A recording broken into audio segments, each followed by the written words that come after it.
असतो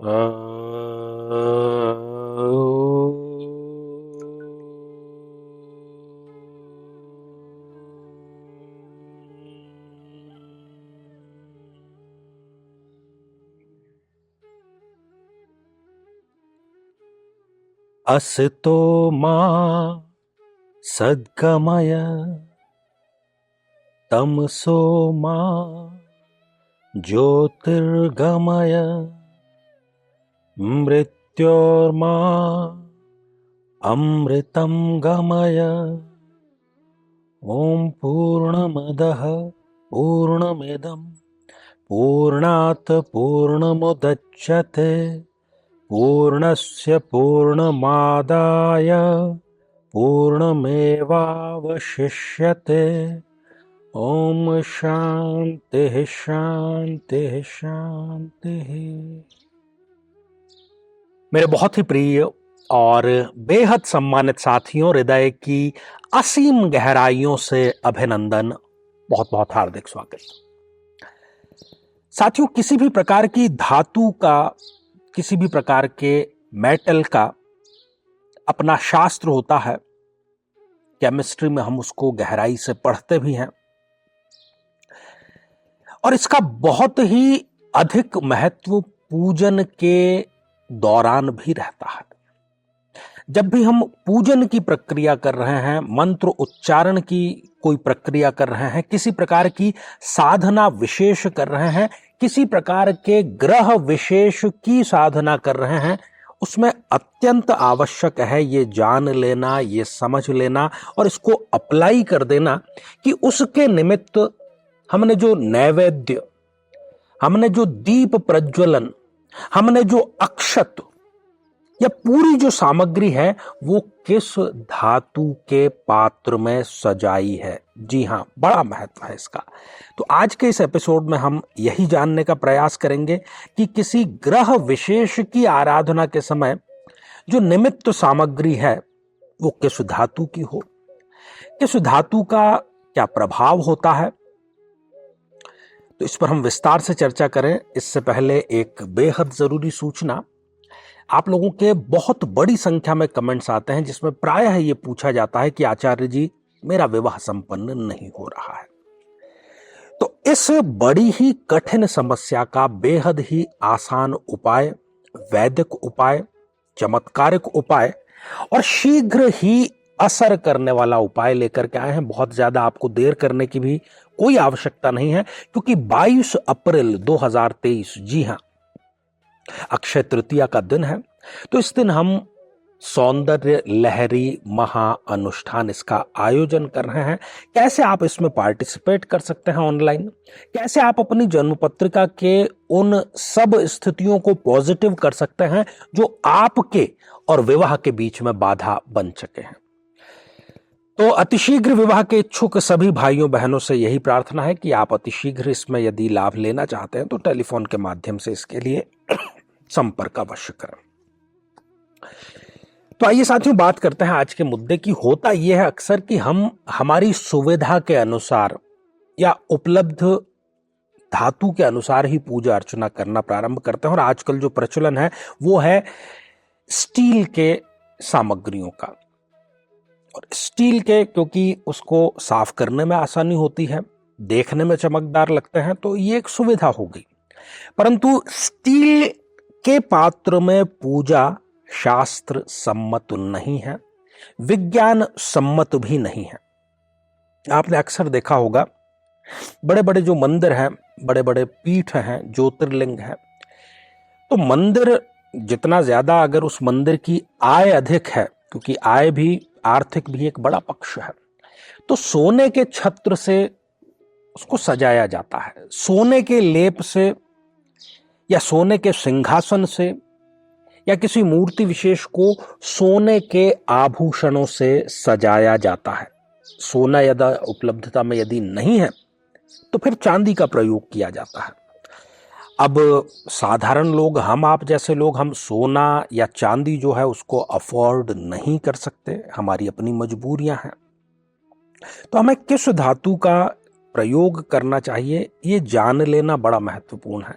क्योंकि धातु विशेष की अपनी पवित्रता होती है, अपनी शुचिता होती है, और उसको जानना, समझना, अप्लाई करना बेहद जरूरी होता है यदि आप नियमित रूप से पूजा अर्चना में संलग्न रहते हैं तो। आयुर्वेद में इसके बारे में विशद चर्चा हमें मिलती है। तो सोने के बाद में फिर जो नंबर आता है वो आता है चांदी का। कई लोग चांदी को अफोर्ड कर सकते हैं, कई नहीं भी कर सकते। तो चांदी की अपनी विशेषता क्या है कि उसका सीधा संबंध चंद्रदेव से है। चांदी की जो धातु है वो शीतलता प्रदान करती है। चांदी के बर्तन में भोजन का ग्रहण करना, चांदी के गिलास में जल का ग्रहण करना, ये व्यक्ति को मानसिक शांति भी पहुंचाता है। और यदि उसके शरीर में कहीं पर पित्त की अधिकता है, अम्ल पित्त की, तो उसको भी ये शांत करने का कार्य करता है। तांबे भी आपने देखा होगा, अधिकांश मंदिरों में तो जो सामग्री होती है वो ताम्र पात्र ही होते हैं। तांबे में एक विशेष गुण ये होता है कि वो जल को शुद्ध कर देता है। इसीलिए आपने आयुर्वेद में देखा होगा, सुना होगा, अनुभव भी किया होगा कि रात में तांबे के पात्र में जल को रख दीजिए और प्रातःकाल उसको आप पीजिए, तो कब्जियत की जो समस्या है, पेट की जो समस्या है, वो काफी हद तक आपकी हल हो जाएगी।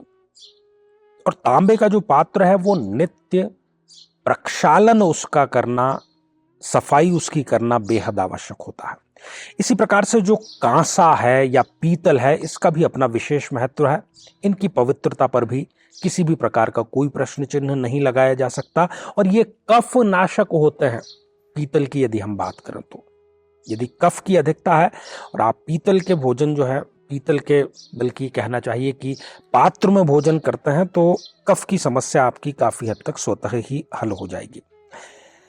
लोहा प्रायः एल्यूमिनियम और स्टील, जैसा कि मैंने आपको बतलाई, ये सब विकृत धातुओं की श्रेणी में आते हैं। लोहे में आप देखेंगे कि जंग लग जाता है, खासतौर पर यदि आप समुद्र के किनारे रहते हैं, हवा में नमी की अधिकता है, नमक की अधिकता है, तो लोहे की जो धातु है उसमें जंग बहुत जल्दी लगेगा, और ये जो जंग लगना है वो ऑक्सीजन के कारण होता है। तो ये उसकी अपने आप में एक विकृति है। फिर जंग लगने के बाद में वो लोहा नहीं रह जाता, विकृत हो गया वो। इसी प्रकार से जो एल्यूमिनियम की धातु है, इसमें भी दूषित तत्व अधिक होते हैं। ना तो एल्यूमिनियम या लोहे की मूर्तियों का इस्तेमाल करना चाहिए, ना ही किसी प्रकार की पूजन सामग्रियों का इस्तेमाल करना चाहिए। एल्यूमिनियम को भी अभी आप कभी रगड़ेंगे तो आप देखेंगे कि आपके स्किन पर एक हल्की सी काली सी जो है उसकी आभा आ जाती है। तो अब काम की बात पर आते हैं कि आप अपनी जन्म पत्रिका में किसी ग्रह के निमित्त रोजाना ही किसी प्रकार का मंत्र जाप करते हैं। हो सकता है वो मारक ग्रह हो तो उसकी शांति के लिए आप मंत्र जाप करते हैं। तो आपको किस धातु की सामग्री जो है वो पूजन सामग्री के तौर पर आपको प्रयोग में लेके आना चाहिए। सूर्य देव की यदि आप आराधना करते हैं, सूर्य को जल समर्पित करते हैं, तो जग जाहिर बात है कि तांबे के पात्र का हम इस्तेमाल करते हैं, और यही सर्वश्रेष्ठ माना गया है। हालांकि सोने के पात्र का भी इस्तेमाल किया जा सकता है, फिर वही बात, आर्थिक पक्ष भी बड़ा पक्ष है। यदि आप चंद्रदेव की आराधना करते हैं, चंद्रदेव के मंत्र का जाप करते हैं, या शिव आराधना करते हैं, तो आपको चाहिए कि आप चांदी के बर्तन का इस्तेमाल करें। आपको शीघ्र और बहुत ही स्पष्ट और सही रिजल्ट इसके मिलेंगे। यदि आप मंगल देव की आराधना कर रहे हैं, मंत्र जाप कर रहे हैं, या महावीर हनुमान की आप आराधना करते हैं, तब आपको तांबे के पात्र का प्रयोग करना चाहिए। तांबे का जो पात्र है वो इसमें सर्वोत्तम माना गया है। साथियों, बुध देव की यदि बात करें, बुध देव की आराधना, बुध देव के मंत्र का यदि आप जाप करते हैं, या किसी प्रकार की आप गणेश आराधना करते हैं, तो कांसा जो है उसको सर्वोत्तम माना गया है, उसका आपको प्रयोग करना चाहिए। यदि आप गुरुदेव के, बृहस्पति के मंत्रों का जाप करते हैं, तब फिर सोना, और सोना आप अफोर्ड नहीं कर सकते तो पीतल, इसकी धातु का आपको जरूर इस्तेमाल करना चाहिए। शुक्र जो कि वैभव के, ऐश्वर्य के कारक हैं, या फिर माता लक्ष्मी की आप आराधना करते हैं, जैसा कि हम दीपावली पर भी देखते हैं, स्वर्ण अर्थात सोने का प्रयोग किया जाता है, वो ही इसमें सर्वोत्तम माना गया है।